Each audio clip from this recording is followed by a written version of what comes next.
He had worn crowns forged from collapsing stars, armor plated with volcanic glass, and robes embroidered with crystallized lightning. Yet nothing in his imperial wardrobe felt as humiliating as the scratchy, ill-fitting beggar's cloak currently shedding lint into his scales. The Drakran Emperor, sovereign of 12 solar provinces, destroyer of 21 tax evasion rings, crouched beside a human marketplace stall like a depressed statue, abandoned by a bored god.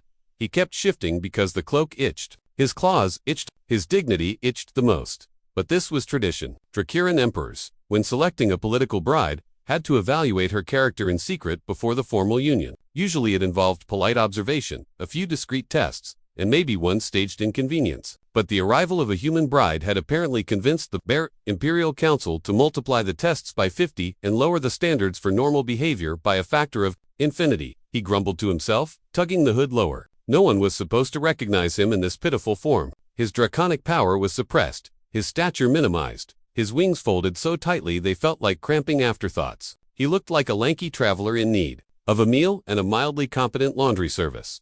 Then she arrived, a human bride. She did not walk so much as storm the market with the weary confidence of someone who had been late to every appointment in her lifetime and had learned to accept fate. Her hair was windswept, her clothes practical, and her expression carried the distinct energy of a woman who had given up on galactic logic and was now relying entirely on improvisation. She stopped right in front of him. He froze. She frowned at him, squinting. "Sir, are you okay? You look like someone sat you on low battery mode." He stared back, mortified. Humans were legally required, by several treaties, to provide warnings before being emotionally direct.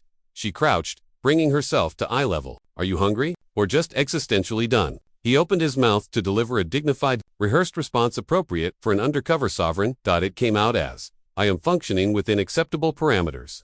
She blinked once, twice, then, with an exasperated sigh, "Yeah, that's emotional constipation. Classic." The emperor almost choked on his own pride. Before he could recover, she rummaged through a bag and produced food. Not fancy, not ceremonial, just a small wrapped bun that smelled warm, human-made, comforting in a way his species rarely acknowledged. "For you," she said. "Eat, or pretend to, or hold it dramatically if you're allergic to carbohydrates." He accepted it. Regal instinct screamed that emperors did not take unsolicited buns from mortals. Another part of him whispered that the bun was surprisingly soft. When she straightened, her gaze drifted over the marketplace. A group of Drakran aristocrats lingered nearby, watching her with thinly veiled disdain. She ignored them entirely. He noted this with interest.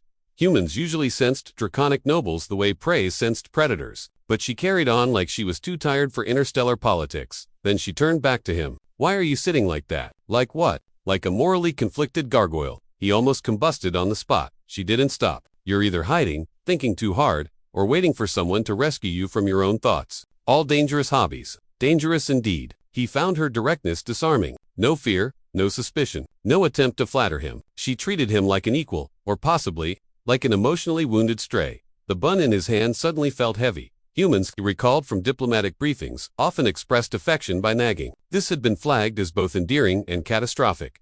She sighed again, softer this time. "Look, whoever you are, don't sit out here alone. At least stay where there's light. Darkness makes people weird." She hesitated. "If you need help, I can." "Why?" he blurted. She shrugged. "Because you looked like you needed someone to ask." He could command armies. He could silence storms. Yet he could not immediately respond to that. She gave him a small smile, not polite, not formal, real. Then she turned and left, navigating the market with the same chaotic grace. She'd entered it with the emperor stared after her long after she disappeared around a corner. His heart thudded, confused and warm. He looked down at the bun again. This test might be more dangerous than he anticipated, and he had no idea yet just how thoroughly she would dismantle him. The emperor returned to the marketplace the next day, still wearing the humiliating cloak, though now it felt less like a disguise and more like a personal punishment issued by fate itself. He told himself he was only there to continue the required evaluation of his bride's character, not because he had spent half the night replaying the moment she shoved the warm bun into his hand, as if she were delivering first aid to his dignity. He positioned himself near the same stall, adopting the tragically slouched posture she had accused him of. He suspected she might reappear. Humans were unpredictable. Yes, but they were also creatures of routine, especially when tired or stressed states she seemed to inhabit permanently. She appeared exactly 9 minutes later. He had not been waiting. He absolutely had not been timing her arrival. He was an emperor. Emperors did not hover. Jawed, she carried 2 drinks, and the unmistakable expression of someone who'd already lived an entire day before breakfast. When she spotted him, her eyebrows shot up. "Oh stars, you're back," she said, sounding half relieved, half concerned. "I was worried you evaporated. You've got that look." "What look?" "I have so many feelings I don't want to admit I have look. Humans get it. Aliens get it. Dogs get it. It's universal." He opened his mouth to retort, but she thrust a drink into his hands. "Here, hydration or emotional support. Whichever one hits first." He accepted it, hiding the small jolt that ran through him. He was not supposed to like her unfiltered care. Dracaran brides were usually polite, deferential, strategically courteous. Not, whatever this was, a tornado of empathy wrapped in sarcasm. "You shouldn't offer things to strangers so freely," he said, mostly to steady himself. "Not everyone has honorable intentions." She sipped her own drink with a shrug. "If someone scams me out of tea, that's on them. Karma will find them and trip them on a staircase." Humans, their confidence in cosmic slapstick justice remained baffling. Before he could question her further, a trio of Dracaran aristocrats glided toward them. Tall, elegant, shimmering with jewels mined from imploding meteors. Their expressions radiated disdain, like it was a competitive sport. One of them sneered. "Human, you are far from the district assigned to your species. Do you require guidance?" The Emperor remained perfectly still, suppressing the instinct to vaporize the aristocrat for tone alone. As a beggar, he could do nothing. As an emperor, he would have demoted them to janitorial duty for phrasing. But the human bride stepped forward, tilting her head. "Guidance. Oh, thank you. Yes, I require guidance on how not to breathe the same air as elitist cosmic peacocks." She paused. "Any directions for that?" The aristocrats recoiled. The Emperor nearly swallowed his tongue. "You insolent creature," one hissed. "Humans have no authority to perfect." "Because I wasn't using any," she interrupted. "Just my voice. You know, that weird thing that happens when people talk." The Emperor watched in absolute astonishment. Most species crumbled beneath aristocratic pressure. She treated them like mildly irritating pigeons. One aristocrat took a threatening step forward. The Emperor tensed, not enough to expose himself, but enough to intervene, if necessary. But she held up a finger. "Nope," she said simply. "Save it. I've already fought 3 supervisors, 2 landlords, and an automated billing system this week. If you think I'm scared of glittery aliens with anger issues, you're adorable." The aristocrats sputtered. Words failed them. Logic failed them. Pride failed them. Human audacity struck again. They retreated with stiff bows. Muttering indignantly, she turned back to the Emperor with a sigh of someone who had just chased off particularly dumb birds. "See, you've got to stand up for yourself," she said. "Even if you're sitting down, even if you're emotionally imploding, especially then." He stared at her, unable to speak. In the span of 30 seconds, she had accomplished 3 impossible feats. She had insulted aristocrats without dying. She had defended a stranger without hesitation. She had done so while casually sipping tea. He found himself exhaling a quiet, bewildered laugh. Her gaze softened. "See, you can smile. I knew it. Under that whole sad gargoyle thing, you've got a real person." He cleared his throat. "You misinterpret." "You're right," she said innocently. "Maybe you're a cheerful gargoyle." He nearly dropped the drink. She seemed pleased by his suffering. Then, as if her chaos weren't enough, she sat beside him on the stone ledge close enough that he could feel the warmth of her body, even through the suppression field hiding his draconic form. "So," she began, "what's your deal?" "My deal? Yeah. Why are you always sitting here like the universe wrote your name on a complaint form?" He couldn't tell her the truth. He couldn't tell her she was his intended bride. He certainly couldn't tell her he was an emperor testing her character. So he chose the safest possible lie. Half of one. "I am evaluating people," he said. She nodded. "Oh, like a social worker? Or a spy? Or an undercover therapist?" "Actually, scratch the last one." He swallowed, uneasy. "Why do you care? You don't know me." She shrugged. "You don't need to know someone to be kind. Humans work like that. We just pick people sometimes. Pick people. As if it were so simple. As if emperors could be picked like stray cats." He lowered his eyes, hiding how deeply the words struck him. Then it happened. A flicker. A spark. A brief, accidental pulse of heat moved under his skin, draconic energy slipping through his suppression field. His breath glowed faintly for a heartbeat. She froze. Her eyes narrowed. "Hey," she said slowly. "Are you sure you're just a beggar?" He didn't breathe for a full second. She leaned in, calm but curious. "Because I swear your throat just lit up." His pulse thundered. The evaluation had just become significantly more complicated. Most beings reacted to glimpsing draconic power the way mortals reacted to lightning striking a nearby tree, with screaming, running, or sudden, impressive fainting. But she simply sat there, narrowing her eyes like a woman noticing a faulty light bulb. "Your throat glowed," she repeated, calm as a judge. Either you swallowed a flashlight or something weird is going on. He forced his posture to stay loose, casual, painfully human. You are mistaken. She said, sipping her drink. Because I hallucinate glowing throats all the time. It's my favorite hobby. He pressed his lips together. Humans wielded sarcasm like a blade. No wonder they'd survived so many wars. She leaned forward slightly, studying him with a focus that made his spine tighten. Look, I'm not calling you out. I just want to make sure you're not sick. Or radioactive. Or secretly an experimental kitchen appliance. The Emperor blinked. A what? She waved a hand. Long story. Human science is basically organized chaos. He wasn't sure whether to be offended or impressed. When he didn't answer, she softened. Okay. I won't push.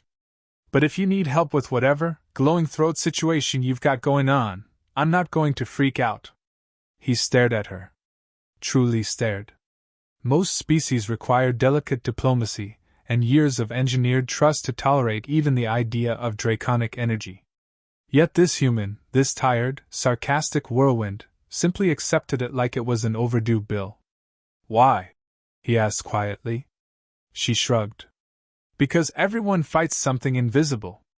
I'm not going to punish you for having sparkles. No. It is not sparkles. Looked sparkly. It was not. She smirked, victorious. He exhaled slowly, fighting the urge to combust in embarrassment. But her humor wasn't mocking. It was grounding. Like she was giving him a safe place to land without demanding an explanation. And that was dangerous. She stood, brushing crumbs from her hands. Come on. Walk. With me. He hesitated. Where? Nowhere in particular.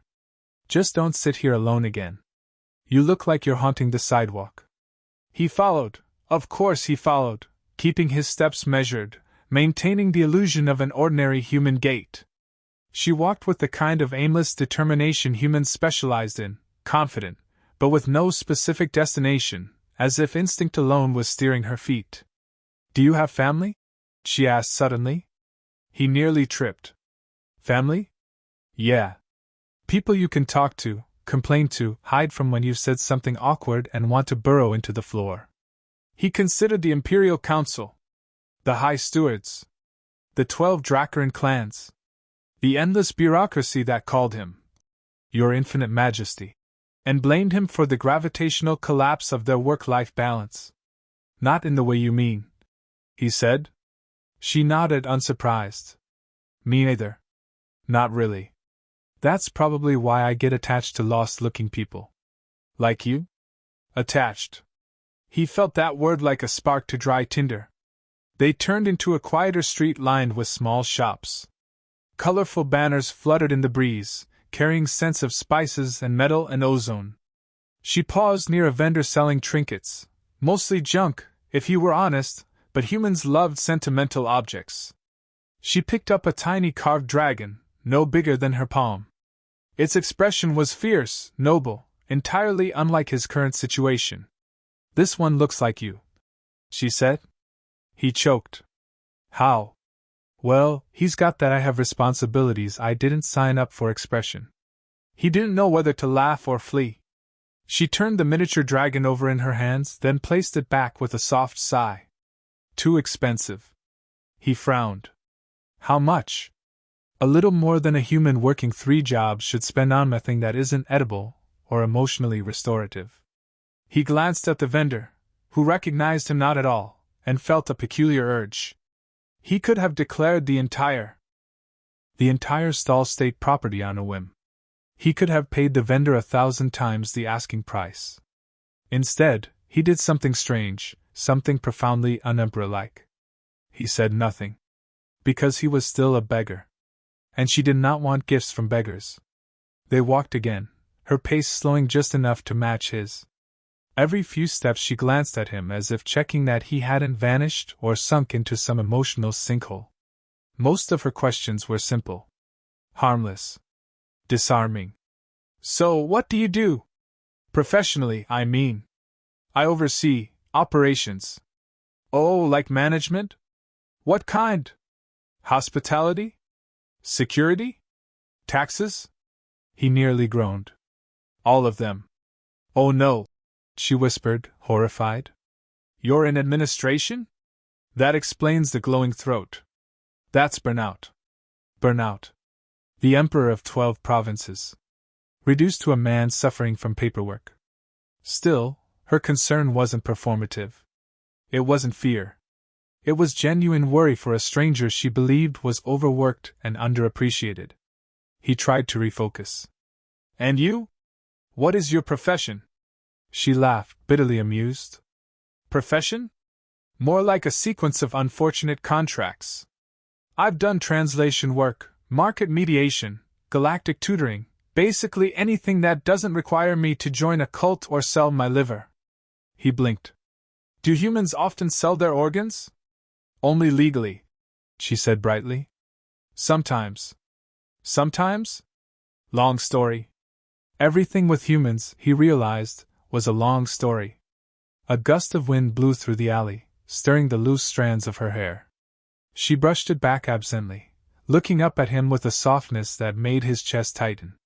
You know, she said, you don't have to tell me what's going on with you. But if you ever want to, if you're scared or stressed, or literally glowing, just know I won't run. He swallowed. Most would. I'm not most.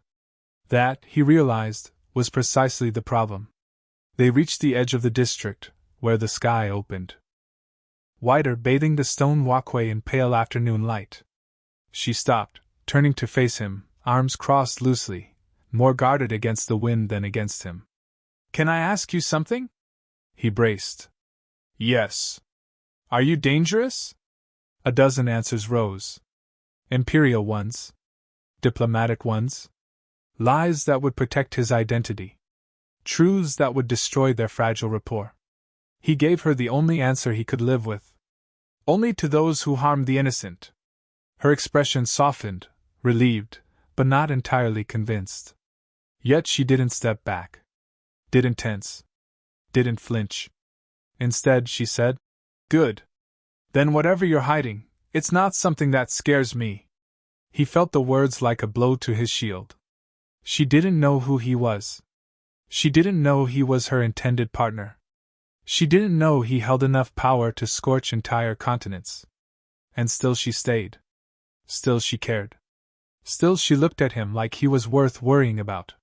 He drew a slow breath, caught between danger and longing. You should be cautious with me, he managed. She smiled faintly. Yeah? Well, you should be cautious with me too. The Emperor had survived rebellions, cosmic storms, assassination attempts, and the crushing weight of leadership. None of it had prepared him for the peril of falling in love with a human. He didn't plan to reveal himself that day. Emperors rarely planned emotional disasters. They simply endured them with the same stoic despair they used for tax season. But fate, as humans like to say, had a sense of humor and a taste for melodrama. And so the moment arrived not with ceremony, but with chaos, the natural ecosystem of humanity. It happened in the market again. He'd returned as usual, drawn to her presence with a gravitational pull stronger than any star he commanded. She'd brought breakfast for him, unsolicited, undeserved, and devastatingly thoughtful, and they had settled on the same stone ledge where everything had started. You look less stressed today, she said, handing him a roll wrapped in cloth. Did you finally tell someone to shove their workload where the sun doesn't shine? He choked on air. I delegated. She nodded approvingly. Good. Emotional delegation is healthy. But before he could respond, a thunderous tremor shook the ground. Market stalls rattled. Banners snapped in the wind. Civilians stumbled. He stiffened instantly. The delegation had arrived. Dozens of armored Dracaran guards marched into the square, wings flaring, armor humming with contained fire. At their center walked the Imperial Council, robed, furious, dramatically inconvenienced at having to leave the palace. The crowd scattered in terror. She did not. She looked around with mild annoyance. Is this a parade? Or someone's overcompensating for short? He grabbed her wrist before she could finish the sentence that would have caused an interstellar incident. The council spotted him before he could even consider fleeing. "There!" one elder bellowed. "Your Imperial Majesty, cease this unauthorized fugitive activity at once." Her head whipped toward him. He exhaled. Slowly. Miserably. So much for subtlety. The lead counselor stomped forward, scales bristling with outrage. "You abandoned protocol! You abandoned the palace! You abandoned 3. He didn't plan to reveal himself that day. Emperors rarely planned emotional disasters. They simply endured them with the same stoic despair they used for tax season. But fate, as humans like to say, had a sense of humor and a taste for melodrama. And so the moment arrived not with ceremony, but with chaos, the natural ecosystem of humanity. It happened in the market again. He'd returned as usual, drawn to her presence with a gravitational pull stronger than any star he commanded. She'd brought breakfast for him, unsolicited, undeserved, and devastatingly thoughtful, and they had settled on the same stone ledge where everything had started. "You look less stressed today," she said, handing him a roll wrapped in cloth. "Did you finally tell someone to shove their workload where the sun doesn't shine?" He choked on air. "I delegated." She nodded approvingly. "Good. Emotional delegation is healthy." But before he could respond, a thunderous tremor shook the ground. Market stalls rattled. Banners snapped in the wind. Civilians stumbled. He stiffened instantly. The delegation had arrived. Dozens of armored Dracaran guards marched into the square, wings flaring, armor humming with contained fire. At their center walked the Imperial Council, robed, furious, dramatically inconvenienced at having to leave the palace. The crowd scattered in terror. She did not. She looked around with mild annoyance. "Is this a parade? Or someone's overcompensating for short?" He grabbed her wrist before she could finish the sentence that would have caused an interstellar incident. The council spotted him before he could even consider fleeing. "There!" one elder bellowed. "Your Imperial Majesty, cease this unauthorized fugitive activity at once." Her head whipped toward him. He exhaled. Slowly. Miserably. So much for subtlety. The lead counselor stomped forward, scales bristling with outrage. "You abandoned protocol!